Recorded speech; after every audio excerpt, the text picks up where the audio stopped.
Hi guys, today we're going to be learning about sector area, arc length, and technically we'll also be learning about the area of a circle and the circumference, because guess what you guys? Sector area comes from the area of a circle and arc length comes from the circumference of a circle. So we really need to know about the area and circumference to find the sector area and arc length. So let's get going.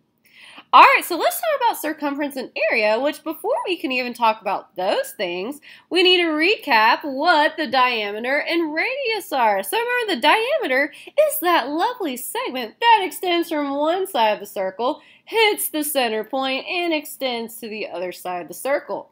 Okay, which the radius is half of the diameter because it starts from the center point and extends to the circle. So the radius is half the length of the diameter, and the diameter is double or 2 times the radius, which you guys already knew that, but doesn't hurt to recap.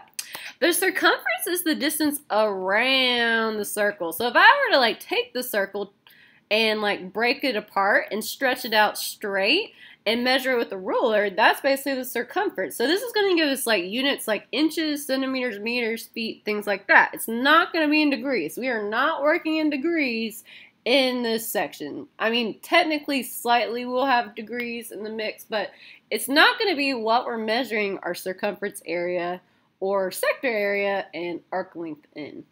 Okay, which the circumference is equal to 2 pi times the radius.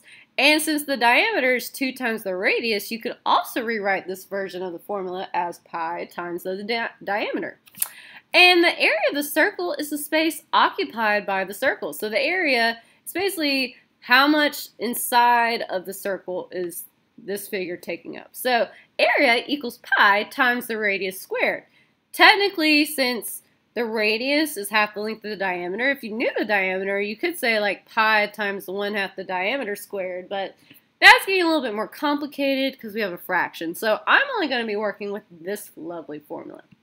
Alright, so in our next 3 examples, we'll be using the circumference and area, and also be using the radius and diameter to find these things. So we'll in the first one, we're going to find the area given the diameter of the circle. The next one, given the circumference, we'll find the radius, diameter, and area. And the last one, given the area, we'll find the radius, diameter, and circumference. So we're basically starting with one of these items, and that's going to help us find all the rest, which these are kind of fun. I think you guys will enjoy these. So go ahead and pause the video and watch examples 1, 2, and 3.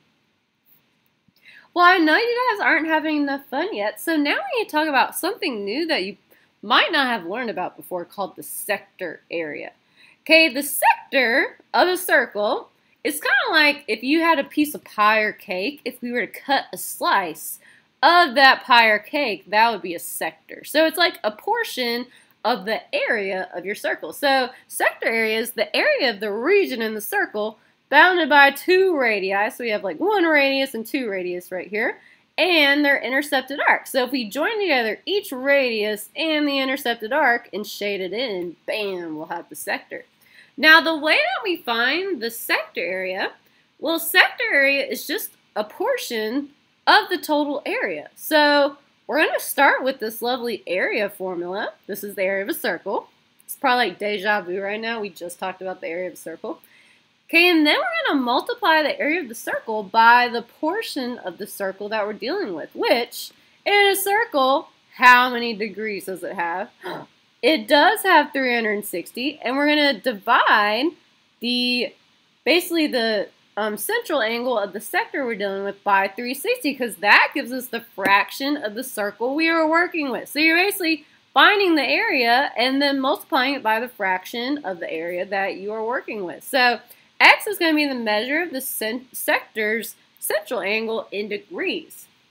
Okay, you could technically also know the intercepted arc because if you remember, the degree of the central angle is equivalent to the degree of its intercepted arc. So either of those items will help you to find the degree of the circle that you're working with. So this is our lovely sector area, and we're going to use this to find the sector area of example 4 and 5. So go ahead and pause the video and watch example 4 and 5. Oh man, the area of the sector wasn't enough. I mean, we had fun doing it, but we just need more to do with the area of a sector because we're not done with it. I mean, we wanted to be done with it, but then we just realized we hadn't had enough of it. So guess what, you guys? The area of a segment extends upon the sector area, which is pretty cool.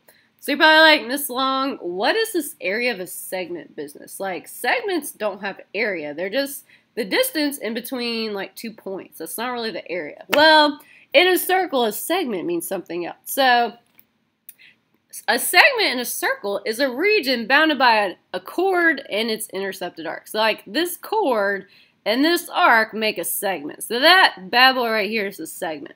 Okay, now the way that we're going to find the area of a segment is by using the area of a sector. So imagine you have the area of a sector and you subtract out a triangle formed by a chord and the remaining portion of the sector. So this part down here.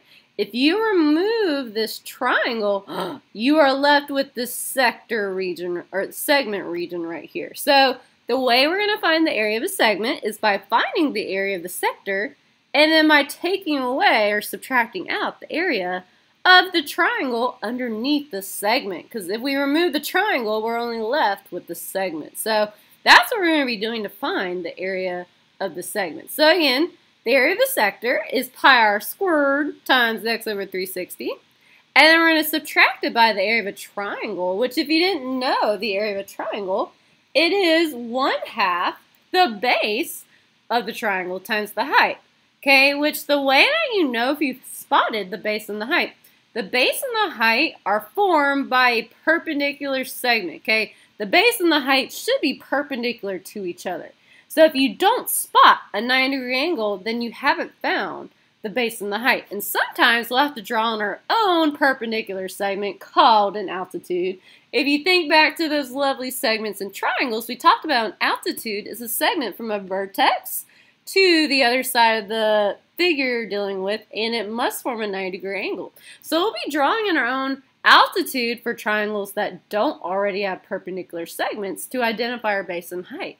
So that's going to be a lot of fun. So go ahead and pause the video and watch example 6 and 7 and learn how to find the area of the segments. It's going to be fun. I think you guys will enjoy these. Oh man, so the final thing we're going to be talking about is something called arc length. So we'll be finding the length of an arc, hence the name, arc length. Anyways, arc length actually comes from the circumference of a circle, sorry. Okay, so this is kind of a recap of what we've been talking about. So the sector is kind of like a piece of the area. A segment is this part bound by the chord in the arc. Okay, and then the arc length is just, we want to know the length of one of the arcs in the circle. So this is actually a piece of the circumference. So we're going to be finding a portion of the circumference. Okay, so arc length is the length of the portion of a circle. Okay, so it's the portion of the circumference. So arc length, we're going to denote with an L for length, if you didn't know. L for length. Okay, so 2 pi r, where is that coming from? It is the circumference of a circle. You guys are so smart. Okay, so we're starting with the whole length of the entire circle, the circumference, but I only want to know a fraction of that circumference. So we want to know a portion of the circumference that one arc is dealing with in the circle. So we're going to multiply the circumference by the measure of that arc we're dealing with over 360 because that will give us the fraction or the portion of the circumference that we are looking at in terms of that arc. Okay, so again, x in this case will be the measure of the arc that you're finding, the length of in degrees. Okay, technically though, if you knew the central angle that intercepted that arc, the central angle and the arc are congruent. So you could also know the central angle if it was marked in the picture. So that is the formula we'll be using to find arc length, which doesn't look exciting. Which if you notice is actually very similar to when we found the sector area because the sector area was the portion of the area. Now we're finding the portion of the circumference. So it's kind of similar. You're not really having to memorize new formulas. As long as you know the circumference and the area formula for a circle, you're golden. You just need to know you're looking just for part of the area or part of the circumference. So if you think of it that way, you don't really have to memorize another formula. Alright, so we'll be using that nifty formula to find the arc length of DC in example 8 and GH in example 9. So go ahead and pause the video and watch example 8 and 9. And guess what, you guys? That's all.